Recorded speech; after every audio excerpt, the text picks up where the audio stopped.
Olá, meus irmãos, sejam bem-vindos a mais um Palavra Encarnada, nossa meditação diária a partir do Evangelho.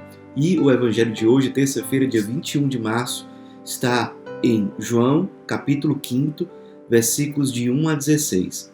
Mais uma vez, nós nos reunimos em nome do Pai, do Filho e do Espírito Santo. Amém. Vinde, Espírito Santo, vinde por meio da poderosa intercessão do Imaculado Coração de Maria, vossa amadíssima esposa.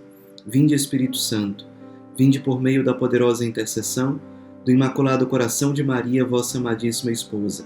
Vinde, Espírito Santo, vinde por meio da poderosa intercessão do Imaculado Coração de Maria, vossa amadíssima esposa. Diz o Evangelho de hoje. Houve uma festa dos judeus e Jesus foi a Jerusalém. Existe em Jerusalém, perto da Porta das Ovelhas, uma piscina com 5 pórticos, chamada Betesda em hebraico.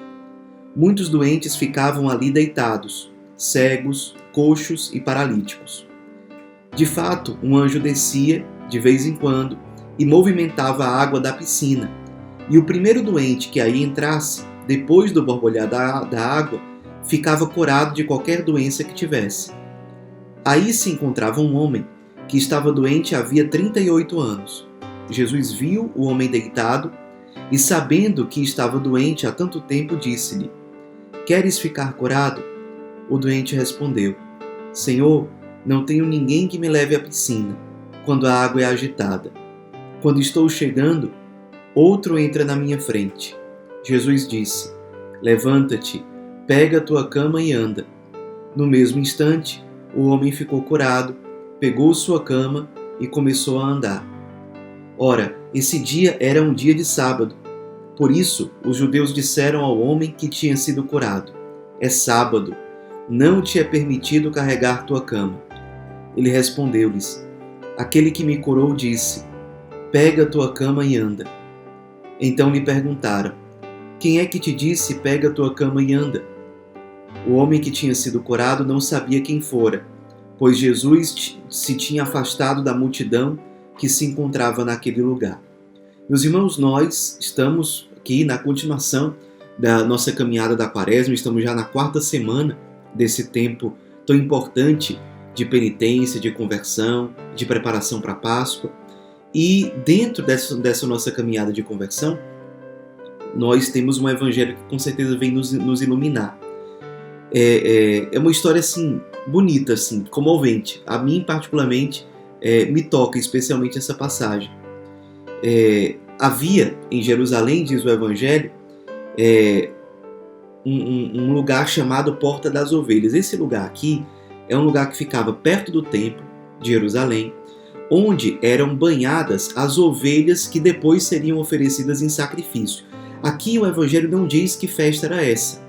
Tem santos até que dizem que era o Pentecostes, mas não se tem certeza. Se sabe que era uma festa dos judeus, Jesus estava lá.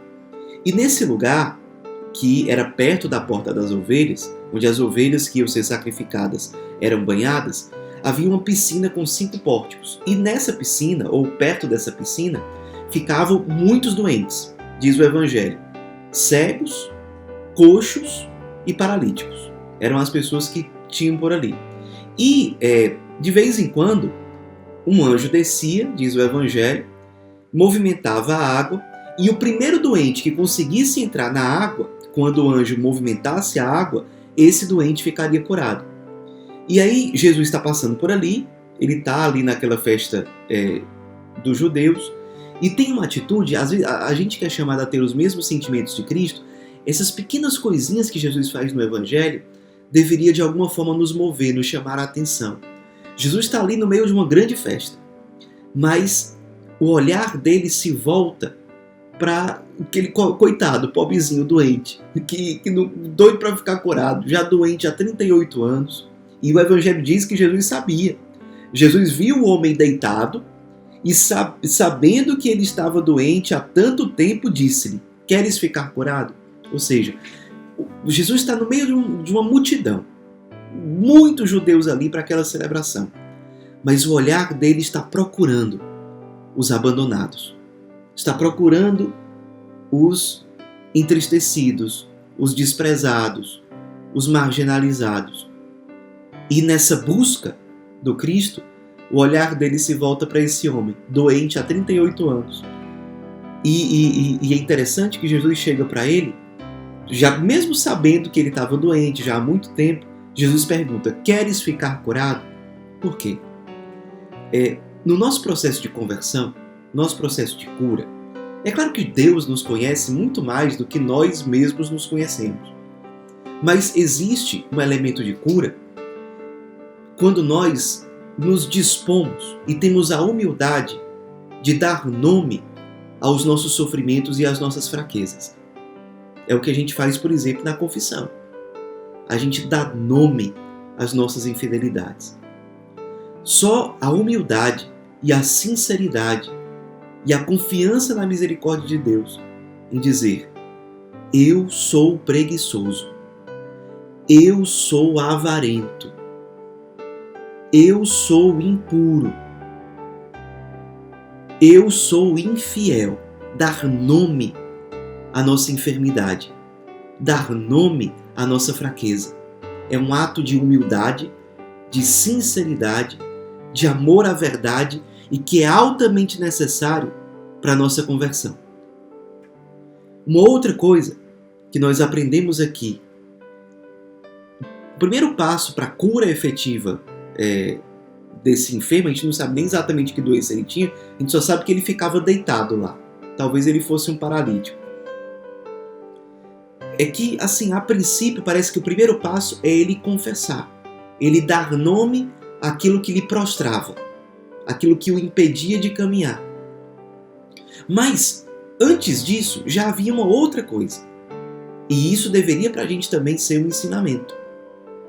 Esse homem está ali, perto daquela piscininha que tinha 5 pórticos. E vocês imaginam a perseverança desse homem, coitado, não conseguia nem andar. Mas ele não perdeu a esperança de que em algum momento ele iria conseguir. E o coitado, na hora de confessar a sua fraqueza, ele diz: olha, na hora que o anjo vai lá e balança a água, sempre tem alguém que vai antes de mim. E ele continua lá. É comovente a perseverança desse cara. Por muito menos, provavelmente a gente desistiria. Será que a gente desiste fácil da nossa conversão? Um dos segredos para a santidade, para a conversão verdadeira, é não desistir. E a gente olha de fora para a vida desse cara, porque ele estava vivendo, e a gente se pergunta: meu Deus, mas por que ele continua ali? Não vai dar. Talvez para um doente que é cego, tudo bem, ele não enxerga, mas pelo menos ele consegue caminhar. Se alguém avisa para ele que a água está mexendo, ele consegue correr e entrar e ser curado. Mas uma pessoa prostrada, para que ela fica ali? Mas o engraçado, aquele homem continuava, ele lutava pela sua cura. Um dos segredos da santidade é exatamente não desistir. E enquanto você não desistir, você não perde. Você simplesmente continua. E esse número 5 aqui, 5 pórticos, é significativo porque representa a lei judaica, o Pentateuco, os 5 primeiros livros da Bíblia, onde estava inserida toda a lei. Tudo bem, era o que ele tinha, era aquela lei, eram aquelas normas. Mas ele perseverou até o ponto em que, encontrando o limite da sua capacidade humana, do seu esforço humano, não é que ele recebe a graça de um anjo que de vez em quando aparece na piscina. Aparece diante dele, mesmo que ele não soubesse, o próprio Senhor dos anjos. Se aproxima dele, comovido com a enfermidade, com o sofrimento, e eu tenho certeza, e com a perseverança daquele homem.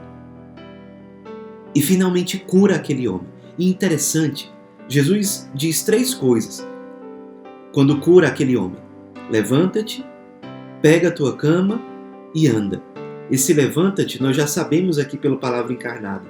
O verbo levantar, aqui no hebraico, é a mesma coisa do verbo ressuscitar. Ressuscita, levanta, pega a tua cama. A cama aqui é o símbolo do lugar onde ele estava prostrado. Representa uma vida deitada, uma vida quase morta, uma vida paralisada. E interessante que esse homem que tinha perseverado tanto, ele levanta. Mas enquanto ele caminha, ele ainda precisa carregar aquela cama, que simboliza a sua prostração, a sua fraqueza. Também representa a nossa conversão, a nossa busca pela santidade. Não desistir, até quando parece que está tudo perdido. Quando parece que, cara, já está tão imerso em certos vícios, em certos pecados, que não vai dar. E aí você tem um encontro com Cristo, que dá uma força sobrenatural, como ensina a mística da igreja, e dá a oportunidade de você caminhar. Só que quando você caminha, não é que você levanta imaculado, sem nenhuma mancha de pecado, sem nenhuma consequência do pecado, não. Você continua carregando um peso, uma cama, mas não para de caminhar. Esse é o segredo. É a perseverança até encontrar o Cristo que te dá algo a mais. E mesmo sem estar totalmente livre daquele peso, mas você continua caminhando com fidelidade. Interessante, esse homem segurava a sua cama, e o que certamente chamava a atenção das pessoas para a cura realizada era exatamente que ele carregava a cama, que chamava muita atenção. Uma pessoa andando por aí carregando a sua cama. E chama atenção, tanto chamou que depois chamaram a atenção dele, porque ele, no dia de sábado, estava carregando a cama. Do mesmo jeito que às vezes uma pessoa pode ser julgada porque ela está num processo de conversão. E a gente olha de longe e diz, eita, mas está carregando aquele peso, está carregando aquela cama, e num dia de sábado, como é que pode? Às vezes a gente tem uma dificuldade de entender o tempo de conversão de cada pessoa. A gente não sabe, tudo bem, aquela pessoa está carregando ainda a cama no dia de sábado, está indo contra uma norma. Mas será que a gente está lembrando de como é que estava essa pessoa antes? Ela está no processo de cura, de melhora, de ressurreição. Ela está caminhando, ela não está parando. E às vezes a gente pode cair no risco do farisaísmo, de não ver o processo de melhora da pessoa, reduzir a pessoa a uma limitação dela, taxar a pessoa e acabar com ela. E colocar mais um peso sobre ela, mais do que ela já carrega. Falta total de misericórdia. A gente também precisa saber ajudar os outros no processo de conversão deles. É aquilo que diz lá no Antigo Testamento. Cuidado para não apagar o pavio que ainda fumega. Cuidado para não quebrar ou não terminar de quebrar a cana rachada. Muitas vezes o que o outro mais precisa no processo de conversão dele é que a gente olhe para ele, dê para ele um olhar de esperança, que era certamente o olhar do Cristo diante dele. Olhava para aquela situação dele, prostrado, perseverando, mas prostrado, mas olhava para ele com esperança. Você quer ser curado? Qual é o nome da cura que você precisa? Eu estou aqui. Levanta. Carrega a tua cama. Anda. Ele está trazendo esperança para o cara. Não é passando a mão na cabeça e dizendo, fique aí, não precisa você fazer nada. Não. Jesus dá direcionamentos. Mas dá direcionamentos porque ele sabe o que pode acontecer na vida daquele homem. Ele olha mais além. É diferente da visão dos doutores da lei, dos líderes ali que apareceram, que muito apegados às regras, em vez de louvar a Deus por aquilo que aconteceu na vida daquele homem, pela perseverança dele porque não desistiu, se apegam a um detalhe e colocam mais peso sobre ele. A gente tem que ter muito cuidado com isso, pessoal. Quando pessoas próximas a nós, especialmente pessoas que nos foram confiadas de alguma forma, a gente perceber a luta delas e não colocar mais peso do que elas já têm, mas ser o Cristo que diante da vida delas dizem, olha, você quer ser curado? Eu estou aqui para ser uma resposta para você. Não vou passar a mão na sua cabeça, dizer que está tudo bem com a sua vida prostrada. Eu vou te propor algumas coisas aqui, diante da sua inteligência, diante da sua liberdade. Vou mostrar que você é amado e vou te apresentar um caminho. Não é que esse peso vai acabar de uma hora para outra, mas eu vou continuar com você enquanto você tiver que carregar essa cama por aí. E no fim das contas, o carregar a cama vai chamar a atenção de outros e vai servir como sinal, como testemunho que você vai dar da cura e da libertação que você recebeu, da ressurreição que aconteceu com a sua vida. Porque onde abundou o pecado, como diz o apóstolo Paulo, superabundou a graça de Deus. Foi plena, foi abundante a graça de Deus. E é essa a nossa esperança e a nossa confiança nesse tempo de Quaresma. Que a Virgem Maria interceda por nós. Ave Maria, cheia de graça, o Senhor é convosco. Bendita sois vós entre as mulheres, e bendito é o fruto do vosso ventre, Jesus. Santa Maria, Mãe de Deus, rogai por nós, pecadores, agora e na hora de nossa morte. Amém. Em nome do Pai, do Filho e do Espírito Santo. Amém.